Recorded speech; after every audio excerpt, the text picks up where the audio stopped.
No, they're.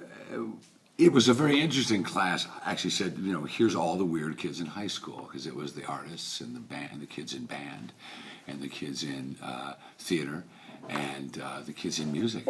It was, and artists as well. So it was a class full of artists. It was a class full of weird kids, which is what I was in high school. So I recognized every one of them, and it's really in a broader sense, it's talking about, how you do have the option to live as an artist.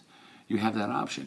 It may not be the life that you imagine it to be. It may not be the life that you hoped it would. But if you're, truly sincere about it, or as the best advice I ever got was from my high school drama teacher. He was only maybe 5 years older than me when he was my teacher, you know what I mean? He was right out of school, and he had done some work in New York and stuff, and I said, I think I want to go be an actor. And he said, great. If there's anything else you think you'd be happy doing, do that instead, because it's a miserable business. So I try to let because a lot of times when the classes are a little more one-on-one, a little smaller, I'll pass out an index card, and I'll ask 5 questions. And one of them is, what do you want to be when you grow up? What do you want to be, I guess I should say, maybe. And so often the answer I get back is famous. And I'll inquire as to what they're going to be famous at, and it doesn't matter. So, trying to impart that being famous is doing something very good in the public eye.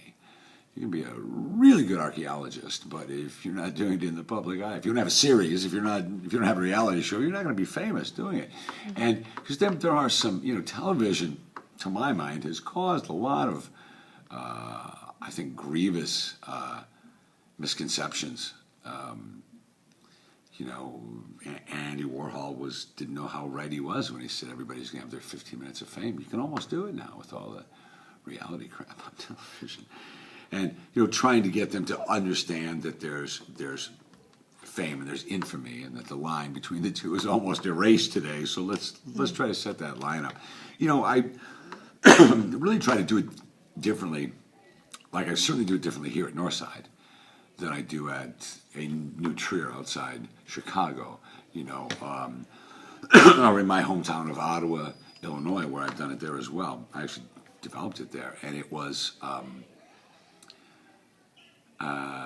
I tried to get the students here at Northside to understand that my background, as far as being able to, nobody ever expects a kid from a little farm town to do anything except work at the factory making glass, or garbage bags for Union Carbide, or out at Snap-on Tool, or maybe, I don't know, but I was, none of those things were going to be a part of my life, because I drew and painted and acted, and and just trying to impart to them that there's no club, it's not like you can't do it. And, if you draw, if you paint, if you have a video camera, you can do all this. And now especially, if you have a video camera, you can be a filmmaker. You can upload it and people can see it.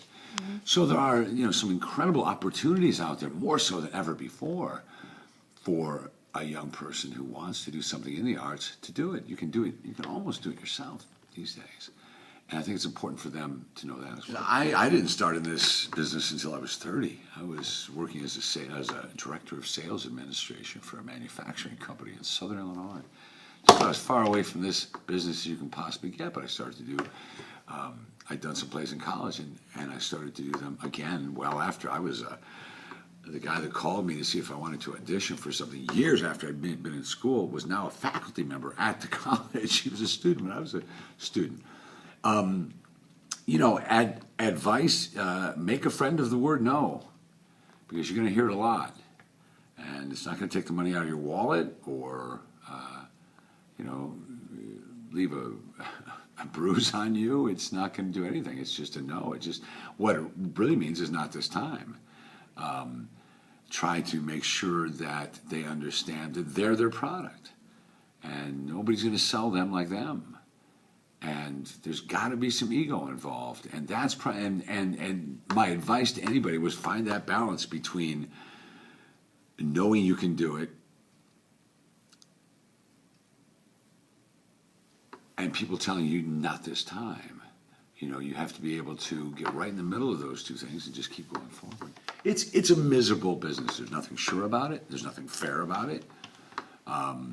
Very few people make it.